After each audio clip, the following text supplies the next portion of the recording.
बिस्मिल्लाहिर्रहमानिर्रहीम। अस्सलाम वालेकुम नाज़रीन, आप यूट्यूब चैनल देख रहे हैं। सबसे पहले एक अटैक हुआ है वज़ीरिस्तान में, शुमाली वज़ीरिस्तान में एक और ड्रोन हमला हुआ है और ये स्कूल के ऊपर हुआ है।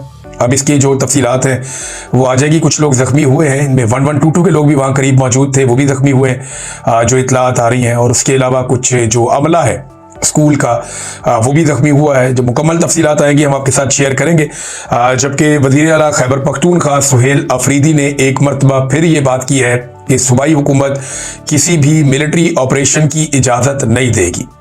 वो ये कहते हैं कि बंद कमरों के अंदर होने वाले फैसले नुकसान पहुंचाते हैं और बंद कमरों में होने वाले फैसले आगे बढ़ने का रास्ता नहीं है, बैठ के बात करनी पड़ेगी। यानी वो वही पुरानी बात है जो इमरान खान साहब भी कर रहे हैं कि तमाम स्टेक होल्डर्स को एतमाद में लिया जाए और उसके बाद फिर आप कोई ऑपरेशन की तरफ जाएं, तो वो ज्यादा बेहतर तरीका है। बहरहाल यहाँ पे एक और ड्रोन हमला हुआ, एक और अफसोसनाक वाकया। अब नाजरीन, कल के दिन में अलीमा खानम जाएंगी दोबारा अपनी बहनों के साथ इमरान खान साहब से मुलाकात करने के लिए। उस्मा खानम, अलीमा खानम और नौरीन खानम, ये इमरान खान साहब की तीनों बहनें जाती हैं। हर हफ्ते अडियाला जेल के बाहर जाकर बैठ जाती हैं कि हमारे भाई से मुलाकात करवाओ, लेकिन इन्हें नाकों पर रोक लिया जाता है। फिर इनके ऊपर रात गए तशद्दुद किया जाता है और हर मरतबा टॉर्चर करके, गिरफ्तार करके इन्हें कहीं दूर दराज इलाके में छोड़ दिया जाता है। ये रूटीन हम बड़े लंबे अरसे से देख रहे हैं, लेकिन इस मरतबा अलीमा खानम ने खुद अपने मुंह से यह कहा कि बड़ी तादाद में लोगों को आना चाहिए।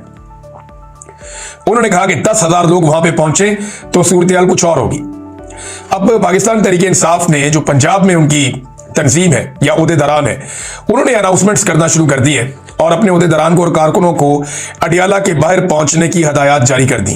खैबर पख्तूनख्वा से भी पाकिस्तान तहरीक इंसाफ के कारकुन अगर आते हैं, लेकिन 10,000 बंदा बहुत बड़ी तादाद होती है। ये नॉर्मली जो जलसे होते हैं ना पॉलिटिकल पार्टीज के, ये 4-5-6 हजार बंदों से जलसा हो जाता है और 5-6 हजार बंदा खड़ा होता है तो ये बाद में रोला डाल देते हैं जी 1 लाख बंदे का हमने जलसा किया, और वो टीवी पे लगता भी ऐसे ही है, कैमरे का कमाल है। और अगर 10,000 बंदा हकीकतन वहां पे आ जाता है अडियाला जेल के बाहर, तो आप ये समझेंगे एक बहुत बड़ी नौयत के जलसे वाली सूरत-ए-हाल बन जाएगी।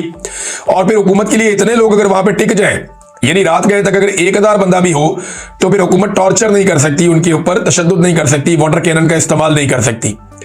अब अलीमा खानम जाएंगी, उनकी बहनें जाएंगी, देखते हैं क्या होता है। देखिए, इमरान खान साहब से मुलाकात ना होना एक बड़ी तशवीशनाक बात है। ये आम बात नहीं है, छोटी बात नहीं है। एक साबिक वजीर आजम है, उसको बिल्कुल कैद तन्हाई में डाल देते हैं और उससे बात नहीं होने देते, उसकी फैमिली की, उसके वकला की, उसकी पार्टी की, उसके लोगों की।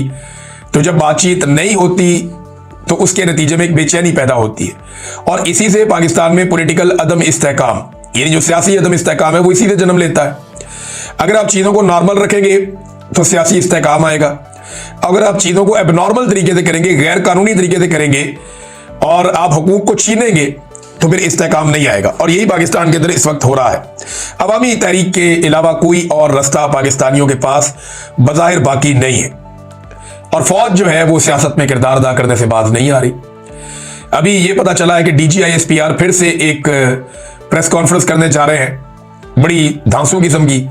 एक मरतबा फिर दावे जो करते हैं वो ये कह रहे हैं, जावेद चौधरी साहब ने भी कहा, उन्होंने कहा जी कि ये उन्होंने जो लफ्ज इस्तेमाल किया, दाखिली सियासत,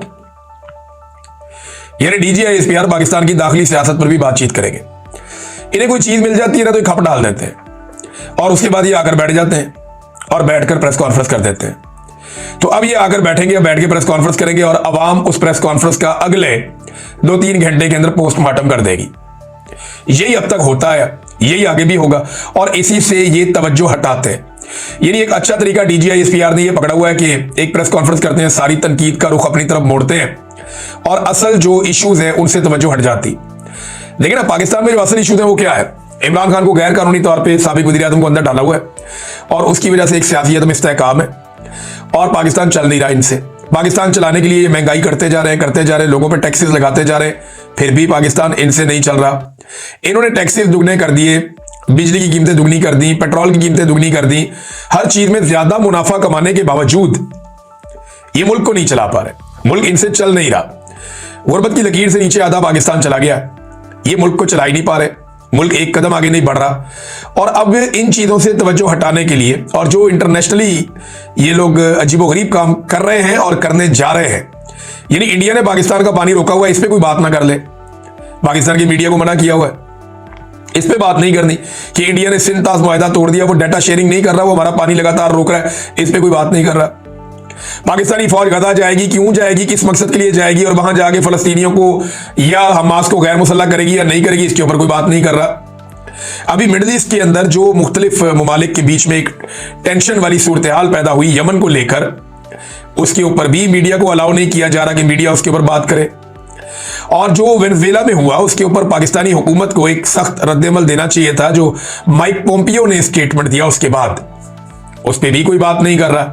तो जब आप प्लस माइनस करते हैं ना इन सारी चीजों को, तो ये तवज्जो हटाने के लिए एक आधी प्रेस कॉन्फ्रेंस डाल देते हैं, फिर वो प्रेस कॉन्फ्रेंस के अंदर सारी चीजें एक्सपोज होती हैं, तो फिर तवज्जो हटाने के लिए फिर कोई XYZ बंदा रीलॉन्च हो जाता है।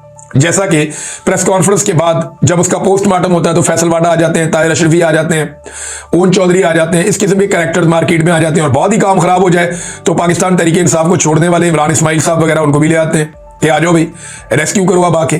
तो ये बार बार पंगा लेते हैं और बार बार फंस जाते हैं। फजल रहमान ने कहा था कि आप पंगा ना लें, उन्होंने कहा जी वो क्या होता है, उन्होंने कहा जब आप लेंगे ना तब आपको पता चलेगा कि ये पंगा होता क्या है।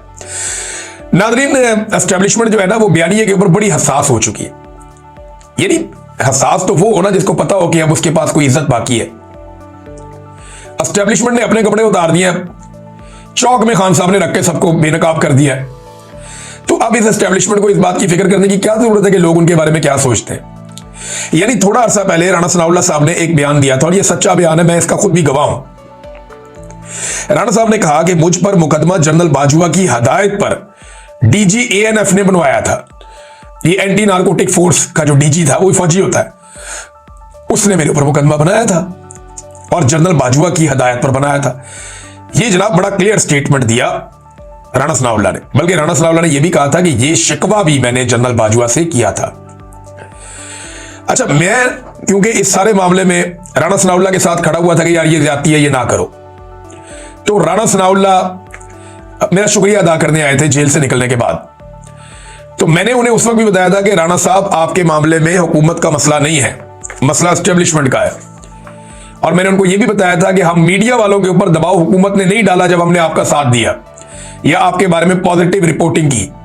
सिर्फ शहरियार अफरीदी, क्योंकि वो ANF के अंदर मिनिस्टर थे वहां पे, तो वो वहां पे काबू आए हुए थे। उनके अलावा ज्यादातर PTI के लोग कह रहे थे कि राणा सनाउल्लाह के साथ ज्यादती हो रही है, और हुकूमत ने आपके खिलाफ नहीं किया, क्योंकि हुकूमत ने हमारे ऊपर कोई रद्देअमल नहीं दिया हमारी रिपोर्टिंग के खिलाफ। हमें एस्टेब्लिशमेंट दबाव डालती रही है कि राणा सनाउल्लाह के मामले में आप इस खबर को ना दें या इससे बाहर रहें। ये मैंने राणा सनाउल्लाह साहब को अपने घर में बैठ के बताया था, और राणा सनाउल्लाह साहब ये जानते हैं कि उन पर मुकदमा किसने करवाया। अब हुआ यह कि राणा साहब ने जब ये कह दिया कि जनरल बाजवा ने मेरे पे मुकदमा करवाया था और हुकूमत का कोई काम नहीं था, उसमें जनरल बाजवा इसमें इन्वॉल्व था और DG ANF जो है उसको इस्तेमाल किया गया था। बाद में आपको याद होगा बैठ के DG ANF ने जाके हलफ उठा लिया जनरल बाजवा के सामने। कुछ लोग कहते हैं ये ताहिर अशरफी ने कहानी सुनाई है, लेकिन एक्चुअली वो जो हलफ वाला मामला है वो शहरियार अफरीदी के सामने वो मामला हुआ है, और शहरियार अफरीदी ने कहा जी मैं हलफ उठा लेता हूं इस बुनियाद के ऊपर, तो वो शहरियार अफरीदी भी इस्तेमाल हो गया।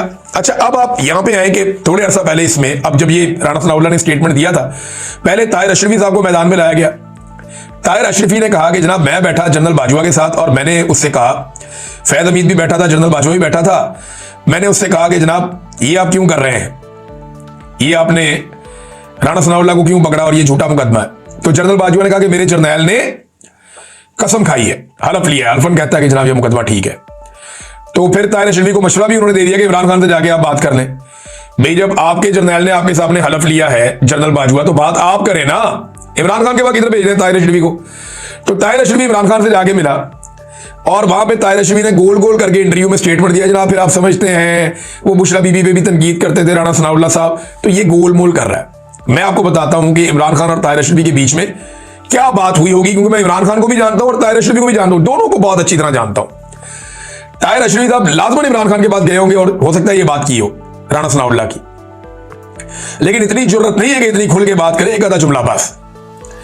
और इमरान खान ने डायरेक्टली यही कहा होगा जो उसने बाकी लोगों को कहा था कि यार वो उन्होंने पकड़ा, वो बता रहे हैं कि बिल्कुल ठीक पकड़ा है, और वो तो कह रहे हैं कि ये इसके अंदर मुलव्विस है। और फिर बातों में शायद इमरान खान साहब ने एक जुमला बोल दिया कि देखो यार ये औरतों के बारे में कैसी जुबान इस्तेमाल करता है, मेरी बीवी के बारे में भी, तो ये बंदा गिला कर देता है किसी जगह पे अगर कोई बात हो तो। अब ताहिर अशरफी बड़ी चालाकी के साथ चीजों को मिक्स करके ये गेम डाल रहे कि नहीं राणा सनाउल्लाह को इमरान खान ने पकड़ा था, बाजवा बेकसूर है। वाह जी वाह, कमाल हो गया आपका। ये कल को ताहिर अशरफी कहेगा कि इमरान खान को मरियम नवाज ने और शहबाज शरीफ ने पकड़ा था, आसिम मुनीर बेकसूर है, ये कल को ये भी कहेगा। यानी ये आदमी को पता है कि मेरी साइड क्या है, इसने हमेशा पॉलिश वाली साइड पे रहना है, दूसरी साइड पे नहीं आना। ताहिर अशरफी बड़ा क्लियर है। राणा सनाउल्लाह पे मुझे हैरत हो रही है कि राणा सनाउल्लाह ने दोबारा स्टेटमेंट दे दिया इस बारे में, और अब वो कहना शुरू हो गया कि मेरे खिलाफ झूठा मुकदमा करवाया, आज ये मुकाफाते अमल का सामना कर रहे हैं, अब मजलूम बनने की बजाय अपने जुर्मों को तस्लीम करें। तो जनरल बाजवा कब पकड़ा गया जिसने आपके खिलाफ झूठा मुकदमा करवाया? राणा साहब, जनरल बाजवा तो मौजों में है, वो कभी यूरोप जाता है, कभी दुबई जाता है, कभी पाकिस्तान जाता है, एंजॉय कर रहा है अपनी लाइफ। तो जनरल बाजवा तो लाइफ एंजॉय कर रहा है।